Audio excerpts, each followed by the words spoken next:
여러분, 혹시 배우자나 친한 친구 혹은 자녀와 정치적 견해가 달라서 답답했던 적 없으신가요? 나는 이 사람을 지지하는데 배우자나 친구는 다른 사람을 지지한다든지 말입니다. 내가 싫어하는 사람을 배우자가 좋아하고 배우자가 좋아하는 연예인을 나는 도저히 이해할 수 없다든지 혹은 내가 어떤 불의를 보고 흥분하는데 남편은 무관심을 넘어 나를 타박할 때처럼 말이죠.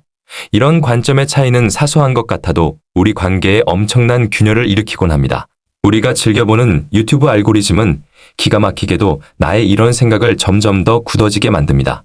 그러다 보면 내 감정과 생각은 절대 변할 수 없을 만큼 고착화되죠.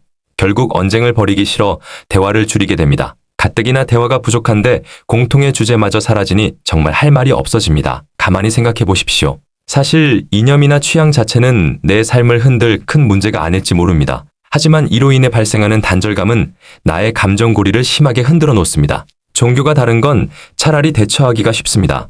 왜냐하면 방법은 달라도 결국 너와 나, 우리 모두의 궁극적인 행복을 위한 것이지 서로에게 해를 입히려는 건 아니기 때문입니다. 하지만 사소한 가치관 차이로 감정이 상하면 이야기가 달라집니다. 이건 거의 소리 없는 전쟁에 가까워집니다. 스마트폰 메신저의 연락처 목록을 쭉 내려보신 적이 있으신가요? 등록된 사람은 수백 명인데 막상 나 오늘 너무 힘들다 이 한마디를 보낼 사람을 찾으려고 하면 이상하게 손가락이 멈추지 않던가요? 친구도 많고 가족도 곁에 있는데 문득 찾아오는 이 지독한 공허함과 외로움은 도대체 어디서 오는 걸까요? 요즘 젊은 세대들이 사용하는 신조어 중에 감쌍이라는 말이 있습니다. 바로 감정 쌍둥이를 줄인 말입니다.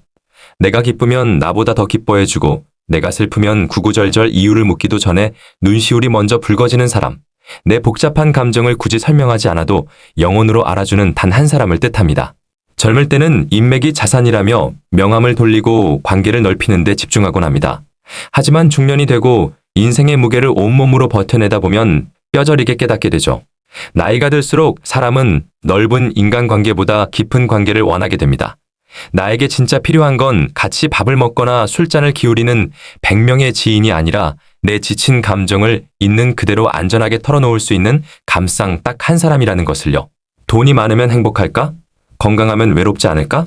이 질문에 답하기 위해 인류 역사상 가장 긴 연구가 진행되었습니다. 바로 미국 하버드 대학교에서 1938년부터 무려 85년 동안 724명의 삶을 대를 이어 추적 조사한 하버드 성인 발달 연구입니다. 연구 책임자인 로버트 월딩어 교수는 수만 페이지의 데이터를 분석한 뒤 단 하나의 명확한 결론을 내렸습니다. 우리들을 행복하고 건강하게 만드는 것은 부나 명예, 학벌이 아니라 바로 좋은 인간관계라는 사실입니다. 여기서 말하는 좋은 관계는 친구의 숫자가 아닙니다. 50대의 관계의 만족도가 가장 높았던 사람들이 80대에 가장 건강했습니다. 심지어 신체적인 통증이 심한 날에도 정서적으로 의지할 단 한 사람이 있는 사람들은 마음의 평온을 유지했습니다.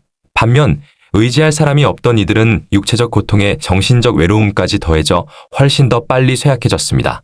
세계적인 의료기관인 마요 클리닉의 연구도 이를 뒷받침합니다. 마음을 터놓을 수 있는 친밀한 관계는 우리 몸의 스트레스 호르몬인 코르티솔 농도를 급격히 낮춰줍니다. 만성 스트레스는 혈관을 수축시키고 만성염증을 유발해 면역력을 떨어뜨리는 주범이죠.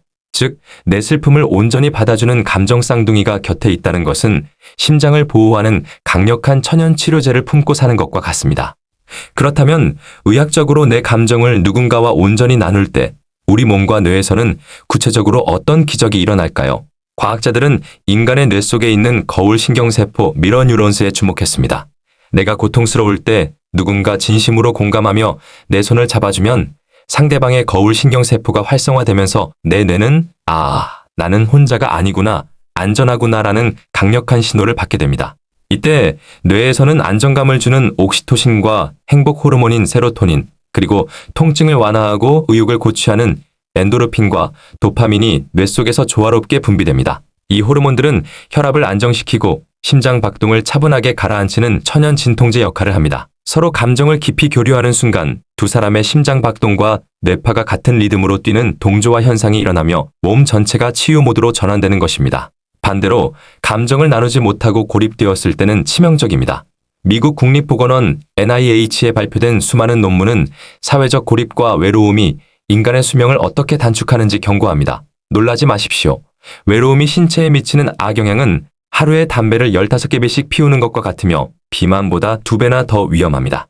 감정을 꽁꽁 숨기고 홀로 사귀는 중년은 심혈관 질환에 걸릴 확률이 29% 높아지고 극심한 스트레스로 심장 근육이 마비되는 상심 증후군, 테코스보 카디오마이오파티의 위험에도 노출됩니다.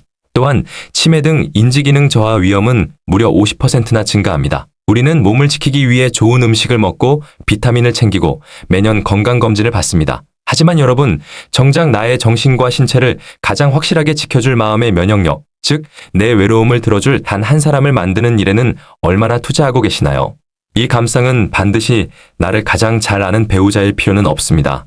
수십 년을 함께한 오랜 친구일 수도 있고 피를 나눈 형제자매일 수도 있으며 이제는 훌쩍 자라 내 마음을 헤아릴 줄 아는 성인 자녀가 될 수도 있습니다. 혹은 매일 일터에서 땀 흘리며 서로의 고단함을 눈빛으로 나누는 동료일 수도 있죠. 중요한 것은 관계의 종류가 아니라 서로의 감정을 가면 없이 안전하게 맡길 수 있는가입니다. 영상을 보시는 여러분께 묻고 싶습니다. 오늘 당장 가슴이 무너져 내리는 힘든 일이 생겼을 때 나 지금 너무 힘들어라고 아무 조건 없이 첫 번째로 전화를 걸 수 있는 사람이 있으신가요? 그리고 질문을 바꾸어 보겠습니다. 누군가에게 당신은 그런 감상이 되어주고 있습니까? 감상은 하늘에서 우연히 떨어지지 않습니다. 내가 먼저 상대방의 이야기를 편견 없이 들어주고 상대의 슬픔을 내 것처럼 아파해 줄 때, 즉 나의 시간과 경청을 투자할 때 비로소 기적처럼 만들어지는 관계입니다. 인생의 후반전인 중년의 행복은 돈만으로 채워지지 않습니다. 아무리 건강한 몸을 가졌어도 마음을 나눌 사람이 없다면 그 삶은 서글픈 독방과 같습니다. 내 마음을 온전히 나누고 채워줄 사람, 그 한 사람이 있을 때 우리의 삶은 비로소 완성되며 온기를 띱니다. 오늘 이 영상을 끄신 후에 자주 못 만나고 멀리 있어도 여러분 마음속에 감상을 한번 만들어 보십시오. 그리고 내가 떠올린 그 감상에게 먼저 짤막한 안부 문자 한 통을 보내보시는 건 어떨까요? 갑자기 네 생각이 나서 연락했어. 요즘 별일 없지? 언제 차 한잔하자. 이 투박하고 짧은 문자 한 통이 어쩌면 외로운 중년을 버티고 있는 누군가에게는 인생을 다시 살아가게 하는 거대한 위로이자 새로운 감정 쌍둥이의 시작이 될지 모릅니다. 고립은 독립이 아닙니다. 우리가 만들어가는 인생에서 몸과 마음, 그리고 경제적으로는 완벽한 독립을 해야 마땅하지만 혼자 살든 같이 살든 나의 감정을 이야기하고 나눌 수 있는 동반자는 반드시 있어야 합니다. 서로의 감상이 되어 상처받은 마음은 다독이고 용기를 주며 행복한 마음은 함께 나누고 알아줄 때 우리는 위로를 받습니다. 그리고 이 세상을 또다시 살아가게 되고 기어이 살아내게 됩니다. 오늘 영상이 마음을 울렸다면 구독과 좋아요, 그리고 소중한 사람들에게 공유해 주시기 바랍니다. 오늘도 인생의 하반기를 아름답고 따뜻하게 가꾸어 가시는 여러분을 응원합니다. 한 번뿐인 중년 인생 라이프 6075였습니다. 감사합니다.